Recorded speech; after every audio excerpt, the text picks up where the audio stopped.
Hey hello everyone, this is Priya. চলে এলাম তোমাদের সাথে আবার একটি নতুন ভ্লগ শেয়ার করতে।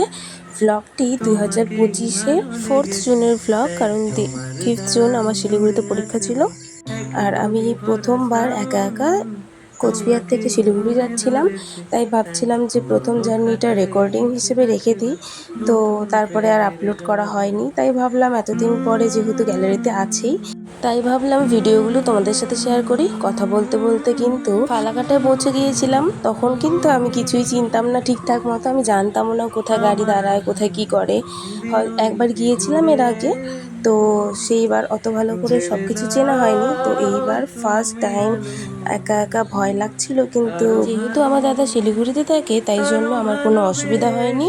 দাদা বৌদি আমাকে গাইড করে দিয়েছিল আর বারবার রাস্তায় আমাকে ফোন করেছিল আমি কত দূর পৌঁছেছি। প্রথমবার একা, তাও আবার 4 ঘন্টা বসে থাকা একভাবে একটানা, প্রচণ্ড বিরক্ত লাগছিল। আর ভাবছিলাম কখন রাস্তাটা শেষ হবে। আর যাওয়ার পথে জলপাইগুড়ি ডিস্ট্রিক্টে যে হাইকোর্টটা আমাদের তৈরি হয়েছিল সেটা দেখতে দেখতে যাচ্ছিলাম, যদিও তখন প্রথমে জানতাম না যে এটা হাইকোর্ট।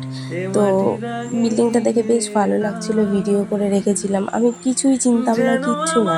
এরপর বাস থেকে নামার সময় এসে গেছে, তাও বুঝতে পারিনি আমাকে নামতে হবে। এরপর আমাকে কন্ডাক্টর দাদা বললো তোমার টপিস এসে গেছে, তুমি নেমে পড়ো, এখানে না নামলে এরপরে বাস স্ট্যান্ডের ভিতরে গাড়ি দাঁড়ায়। তাই এরপর নেমে পড়লাম আমি। জংশন লাস্ট অফিস ওখানে তো চালাতে যায় না দিদি ট্রাফিকে। যখন বাস থেকে নামলাম তখন প্রায় সন্ধে হয়ে গেছে, আর নামার সাথে সাথে বৃষ্টি শুরু হয়ে গেছে। এরপর দাদাকে ফোন করলাম যে কোন গাড়ি ধরবো ওদের বাড়িতে যাওয়ার জন্য। যেহেতু আগের দিন আমি পৌঁছেছিলাম তাই জন্য দাদাদের বাড়িতেই ছিলাম রাত্রিবেলা। এরপর গাড়ি ধরে দাদাদের বাড়ি পৌঁছে গিয়েছিলাম। তাহলে চলো আজকের মতো টাটা সবাইকে।